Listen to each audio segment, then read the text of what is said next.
Hey everyone, this is Ben with the Tiger's Den, and today we're going to talk about tomorrow's upcoming Banlist announcement in Magic the Gathering.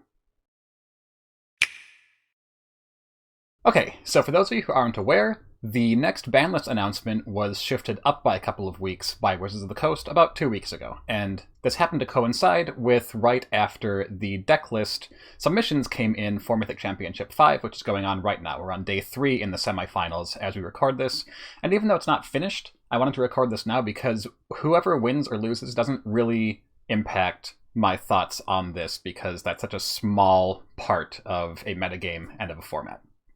So, what's going on right now is that a couple weeks ago, on October 7th, Wizards of the Coast said no changes. So, whatever was going on in the format at that time, they thought was okay. A couple days later, when they got submissions for Mythic Championship 5, henceforth MC5, they said, hold on, we're actually going to move up our next announcement to the day after Mythic Championship 5 ends. So what that signals to me, and I talked about this in a previous video, which we'll link in the description. I'm not going to talk about it too much here because I want to move on and get on to other things. But what that signals to me is that WotC, because they didn't do anything on the 7th, thought that things were basically okay, that field wasn't too powerful, it wasn't ban-worthy, and this is a reaction to, oh man, 44% of our deck list submissions for Mythic Championship 5 were field. That looks really bad. If it does really well, that's going to be terrible for us. So my guess is that that was to hedge against the deck doing really well and then having to ban something from it and not having to wait a long time or do an emergency banning, even though effectively this is sort of an emergency banning if they do ban anything. It could also be this is for another format, but I'm going to assume it's for standard because of how things timed out. So, anyway, it's important to say that this is a small sample size we're talking about. Mythic Championship 5 had 60-something players in it, and that's not enough to draw any meaningful conclusions. However, we're going to be talking about that as if it is really important. One, because it is important to a lot of people, sure. And some of those people are Wizards of the Coast. Because of the timing of this, I'm pretty sure that what they are signaling is that this is the thing that is important to them. What happens at MC5 is going to dictate what happens to the ban list. So, all that said, what did we see at Mythic Championship 5? We saw 44% of the field on day 1 was Golos field in some way. Some people were running fires, most of them were running the standard BANT configurations we're seeing right now. Question is, why were so many people running that deck? Is it because it's just the best deck by that huge a margin? And what we're seeing from the results is no. It's put up a poor conversion rate. There were actually fewer field decks. A lower percentage of the field was Field of the Dead on day 2 than on day 1, meaning that they performed under average. And it was the Oko decks that were really the big breakout. Those are the things that were doing really well. The reason we saw so much field, in my opinion, is because these deck lists had to be submitted in virtually the first week of the new format. And Golos was a deck that hardly changed. Some small things changed from the M20 version when Eldraine dropped, and they lost things like Elvish Rejuvenator and had to find new ways to patch things up and decide if they wanted to have every Time Raveler and stuff like that. Of course they did. So that means that it was really easy to look at this already powerful deck that had hardly changed and say, well, that's a pretty safe bet going forward, right? Like, it was good then, it's probably still good now. In fact, it's probably still really good now because it was really good then. But it's going to be really overrepresented because nobody else really knew 100% what was good at the time. The Oko food decks, those are pretty much entirely new cards. Gilded Goose, Oko Thief of Crowns, Wicked Wolf. You know, we have things like Nissa and Krasis in it, of course, and those, everyone knows how good they are, but they were new decks, they were untested decks, and no one really knew how well they were going to perform. So, what we've seen so far from Mythic Championship 5 is aggro decks beating down Golos pretty hard. Granted, people knew that Golos was the deck to beat, so before they submitted their deck lists, they were hedging against it. Like, there were 6 decks that had 4 copies of Disdainful Stroke in their main board, and 2 more that ran a main board, sideboard split. So, people were hedging against it. That is part of why Golos didn't do too well. But also, on the other hand, when you're 42% of the field, you're getting a lot of mirror matches, so your win rate is going to trend toward 50% because of that. So, it's possible that they would have performed even worse than under 50-50 had they been matching up against other decks more frequently instead of having mirror matches where the same deck always wins and always loses every time. So, the field did come prepared for Golos, but aggro showed up, and it was just basically doing its aggro thing. We've seen Embercleave decks just wrecking Golos back and forth all weekend. And largely because of those decks, partially because of the Oko decks being really powerful and, you know, having some main deck sideboard cards, maybe. But I mean, Disdainful Stroke is really good against decks other than Golos. But so we saw these Embercleave decks show up and pretty much crush field repeatedly, along with the Oko decks that are so strong. And in fact, they did so well that while we had 42% of the field for day 2 was Golos, and again, that meant that they did worse than 50-50 on day 1, there was only one Golos deck in the top 8 for day 3. So they went from half of the field to an eighth of the field in terms of actually converting into that top bracket. And again, this is a tiny sample size, and these really aren't meaningful statistics, but Wizards of the Coast is signaling that this is what they're looking at, from my reading anyways, that this is what they're looking at in terms of making their decision. So I'm treating it like it is much more important than it actually is, just because of that signal that we're getting from WotC, at least as I'm interpreting it, and I could be wrong about that, but that's what I'm seeing so far from this. Alright, so moving on from just looking at Golos. In day 2, we had 12 Golos decks and 11 Oko decks. However, this represents Golos, again, performing a little bit under 50-50, but a big uptick in Oko decks, because there were 24 decks total that made it from day 1 into day 2, and then 4 more people that got in on buys from the MPL split earlier. So 28 decks total, 24 of which advanced from day 1 to day 2. There were also 5 aggro decks. But the important thing to note here is that we went from having about 30% of the field being Oko to day 2, about 50% of the field being Oko. And actually, once we factor in the fact that some of these people were coming in without having played day 1, it was actually half of the decks that advanced into day 2 were Oko decks, and a couple other decks that weren't really Oko decks, but that were running 1 or a 1-1 split of Oko, like Autumn Burchett had one in their sideboard to search up with Fae of Wishes in their Fires deck. So that's what Oko's looking like right now. Really high conversion rate and seen doing great against virtually everything, having game against everything, right? And then we have the aggro decks, which they were successfully checking the Golos decks from what we're seeing. And this has also been bearing out from both anecdotally and also from other tournaments that aren't week 1 metagames that tend to be sort of inbred and trending towards just being really, really safe. We don't really have good numbers on that. WotC probably does. They don't share all of their info with us, but based on the fact that they didn't do anything on the 7th, I think we can assume that they think that from a meta perspective, things are reasonable, and that the announcement 2 days later that they were shifting up the date like this doesn't actually mean that field is totally busted in their eyes. So the danger here, though, is that the Oko decks tend to be pretty good against these aggro decks, and we have seen Embercleave come in and just break open the food matchup before they can, take their third turn. Or Cavalcade, Li Shitian on Cavalcade just beating Gab Nassif off of, Monodoric, turn 3, Questing Beast, oops, I'm dead. So we saw stuff like that. So, it is winnable. It's not completely, it's not like aggro's being completely crushed by these decks. But with how good the food matchup is against aggro generally, that is certainly a threat, right? That the Oko decks give such a hard time to the aggro decks that then the aggro decks shrink a percentage and then they can't check the field decks. So that sort of metagame cycle could be bad for the meta. So, a lot of words to say what, basically? What's the prognosis here? So, Golos, from what we've seen, again, everyone came here expecting that Golos was going to be there and building their decks accordingly to beat it. But according to WotC, implicitly, it doesn't seem to be too powerful or too meta-warping for their tastes, and it's been performing on average here at this thing that the flag has sort of been planted here of this is the defining event.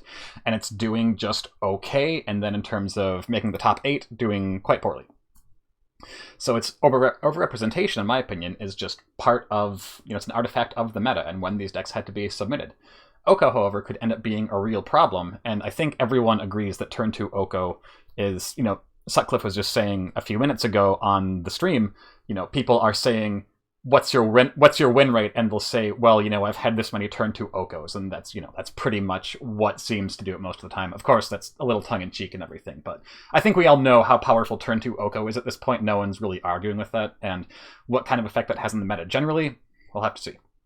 So Golos' real meta effect, in my opinion, isn't necessarily being too great, or outside of this one kind of not representative event being too much of the field. It's really the meta warping effect, and the fact that mid-range and control aren't very playable when you have field out there, because field just tends to outgrind them, because at a certain point, every card that you draw is like 2 to 8 zombies, and control just can't keep up with that, and they can't close the game fast enough to win before it happens. But again, that's a thing that has been happening basically since M20 dropped. And we've never seen any indication from Wizards of the Coast that they want to correct that. So, it's possible that, I know that means that a lot of people's decks that they love to play aren't very good right now. But when metagames shift, if you just ban out a deck that's really good against your deck, there's not really any guarantee whatsoever that the things that come up to replace that deck aren't also going to be good against your deck. Like, it will make some things better, it'll make some things worse. But I think this idea that we can ban Golos and all of a sudden all of these decks that weren't really playable before, now they're great, I think that is a little bit overly optimistic, and I'm not 100% sold. So what am I getting at here? What do I want to see happen ideally? Well, I think it is actually pretty likely that WotC is going to ban something coming up just because of how bad these numbers look. But again, I don't think they actually believe that anything is really ban-worthy on its performance level right now. So, what do I want to see? Well, I'm going to just not bury the lead here. I don't want to see Field of the Dead, the card, or the card Golos Tireless Pilgrim get banned. I don't think that it's put up the results to necessitate that, and I think that would kind of be a knee-jerk ban, and those tend to kind of come back to bite you sometimes. And I mean, a lot of people really like playing Golos, so if you're a person that loves playing Golos, I don't want to see your deck get banned, and your cards that you've invested in get banned just because of overrepresentation due to some kind of technical reasons. If there's not data behind it saying, no, this deck is actually doing too well, things like that, which again, we don't have access to that. WotC does, and they seem to have not done anything so far, so I assume that things are okay on that front. Hard to say, of course. So, what do I want to see instead of that? Because if they're going to ban something, and I think that some bans could be warranted here. I'm not going to bury that one either. Like, there could very well be cards that the format would be better if they weren't there. And maybe we do have to tamp down on Golos a little bit. Maybe that deck is overrepresented in a way that we can push it back a little bit without actually completely neutering the deck. And how would we do that? So here's what I think, just off the top of my head, if I were on the Ban and Restricted Committee, here's what I'd be arguing for. And the first one, and this might sound a little bit weird, but the first one would be, look at our Boreal Grazer. Because, as strange as that sounds, a 0-3 that puts an extra land into play, it's an uninteractable ramp card. It's also on a disposable, very powerful defensive body. It's also a turn 2 Oko enabler, so it would turn off some turn 2 Okos. It's really good against aggro, so losing that would mean that the Golos decks, and also the Bant ramp decks, that some of which play 2 to 3 or even 4 Grazer, that would tamp down on them a little bit and allow aggro to keep them more honest by not completely demolishing those decks, but by giving a few extra percentage points to the decks that are supposed to keep them in check. Along with that, I would say take a look at Teferi Time Raveler. First, this is a card that is pretty widely hated by an awful lot of the Magic community, and it is not because it's too powerful. Let's put the power level thing aside here for a second. It's because people see this card as making Magic a lot less fun on both sides of the table a lot of the time, because one of the inherent strengths of Magic is that instant speed interactivity that Teferi virtually takes out of the game on a creature that is also, a good, 3 mana value speed bump for a lot of decks. And in the Golos decks too, that means bouncing your Hydroid Krasis to replay it later, bouncing your Golos to either save it from a giant board wipe, or to replay it and get another Field of the Dead afterwards, or just to keep the aggro decks from being able to kill you fast enough. So I think that's actually, and I mean, on top of that, Bant Ramp tends to play this, and Bant Ramp is one of those decks that if you have no higher end decks out there, Bant Ramp kind of becomes the next big thing, right? That's the one that's gonna pop up, taking the role of Golos, I feel like, because it's going to be the go huge and then crush them deck. So it does tamp down on Bant Ramp a little bit too, while also getting rid of a card that I think is one of the most popular cards I've seen in quite a while, just from the effect it has on the game, not from power level. And it does so in a way that kind of just across the board tamps down these top decks that people are kind of targeting right now. On top of that, a lot of people are advocating for a Nissa Who Shakes the World ban or a Hydroid Krasis ban. I think that one or the other of those could be a pretty reasonable thing to get rid of. I would lean towards Nissa because she's very hard to interact with and she does so much. She's both a payoff for ramping and an enabler for more ramp. And getting rid of her means that your huge Hydroid Krasises or Krasis or however you pluralize that are half the size all of a sudden. So also, though, if you get rid of Krasis, that is another thing that you do to knock the wind out of the sails of Golos, because that's a huge payoff card for the Golos decks, and they've been running 3, sometimes 4 from what I've seen. So turning off that big body that can close out the game quickly, and also the life gain and the card draw, pretty much all around big hit for them. Big elephant in the room here, though. Oko, in my opinion, is the most broken card in Standard by a significant margin. And I think that we're going to see this card pop up over and over and over in these top decks that just, when it comes down, it swings the game so hard, and it happens on turn 2 a lot of the time, and there's just no way to fight back when it comes down early, because the best way to interact with Planeswalkers, of course, is creatures. But if your creatures are being elked or stolen, then you have no way of fighting back against that incredibly early tempo play. But here's the thing. I don't think Oko is going to get banned. Not tomorrow, certainly. And probably not for a long time, if it ever even happens. And maybe we do come to that place, but Oko is the face walker of Throne of Eldraine. He's making Wizards a lot of money, not only by people buying packs, but also because he's just an exciting card to play with. And, I mean, he looks really cool, and he's really splashy, and all that great stuff. You know, he's associated really strongly with the marketing for this set. So I think that it would be one of the, last panes of glass that Wizards would break to try to solve or fix any problems with the Standard format. So, unless there's a significant shift to the meta, which I don't think is likely, or some sweet anti-Oko tech that comes out in Theros Beyond Death or something, which, come on, I don't think that's going to happen. I can see WotC just hemming and hawing over this for another month or two, even if it is ban-worthy, before they actually pull the trigger. And what I could actually see is Gilded Goose dying for Oko's sins in a way that would be kind of reminiscent of Deathrite Shaman dying for Bloodbraid, or rather, Bloodbraid Elf dying for Deathrite Shaman's sins back in Modern, when, Jund was very powerful but fine. They printed Deathrite Shaman. It was in a new set.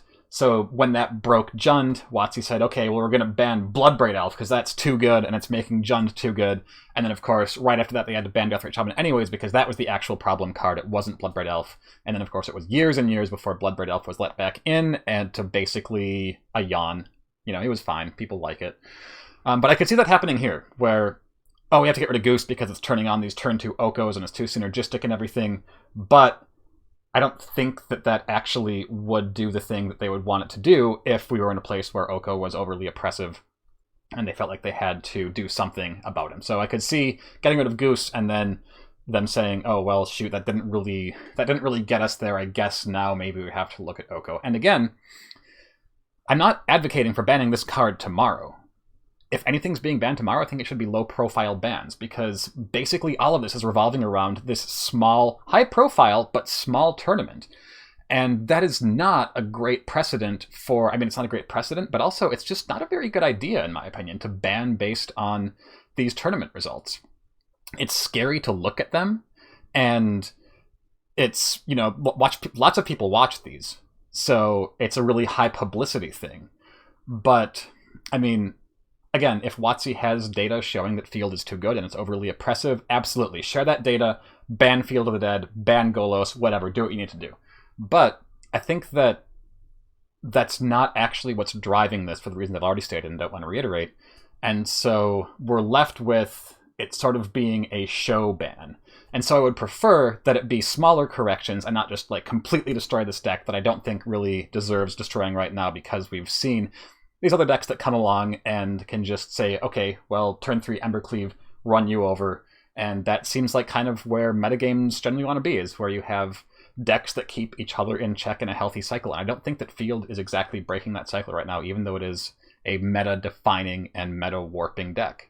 So the thing here is that in an absolutely ideal world, I would say, well, we probably shouldn't have let all of the Field of the Dead interaction rotate, right? We lost Field of Ruin and Blood Sun and Alpine Moon all at the same time. And those were cards that let fair decks compete with and fight back against Field. Because you could say, sure, you've got your Field of the Dead out, but I found one of my 3 Blood Suns, and so now I've kind of turned off your entire value engine, and you have to beat me with this really, really bad fair plan that you have, and I have time to stabilize and turn the corner on you as a mid-range or control deck. Well, we lost all of those cards at once. So ideally, I think that we would have just kept hold of some of those cards, but based on what WotC has said about Field of the Dead, and that they printed it basically as a way of making Scapeshift good for a few months before that card rotated out of Standard again, I just think that this was not on the radar whatsoever, and that's why this happened. So, while those cards wouldn't knock Golos out of the meta, they do allow decks that want to hedge against that deck to do so in a way that is, you know, only mildly obtrusive, because it's mostly a sideboard thing, and marginally consistent. So, again, that would be an ideal thing. Like, if I could wave my magic wand, that's what I would be doing. But that's not the world that we live in. This kind of flew under WotC's radar, I think, and that's where we ended up. So like I said, that's just my thoughts on this matter. It's a big, really complicated question. There's so many things that we don't know about, you know, other events, because reporting isn't always the best in terms of metagame and win rates and things like that, and with WotC holding on to most of their information and not really sharing it most of the time. So it's really hard to say anything really definitively about this. But, you know, that's my hot take. I mean, it's cooled off a little bit by now, but it's still my moderately warm, maybe want to fan it off for a second before you bite into it, take on the matter. But let's hear yours. What do you think is going to happen tomorrow? What would you like to see happen, even if you don't think it's very likely? Where do you think I'm completely off base? Or if I'm wrong on any of my numbers or anything like that, absolutely correct me. Different people are saying different things, and I've tried to put together my own numbers to, you know, double check them and everything. But I could be off a little bit here or there. Like I said, it's complicated with conversion rates and, you know, people buying in and stuff like that. So yeah, let me know what you think. Let me know what you would like to see happen, and, you know, just stay tuned. And when the ban list announcement happens, pretty much no matter what, we'll be doing a video for it right afterwards, so keep an eye out for that. Even if it's no changes, I imagine they're going to share a lot of information about why it was no changes, so we'll have that to discuss. So anyway, thank you very much for watching. This has been Ben with the Tiger's Den. Let us know what you think. Give it a thumbs up, thumbs down, subscribe, whatever, and we'll catch you next time. Bye-bye.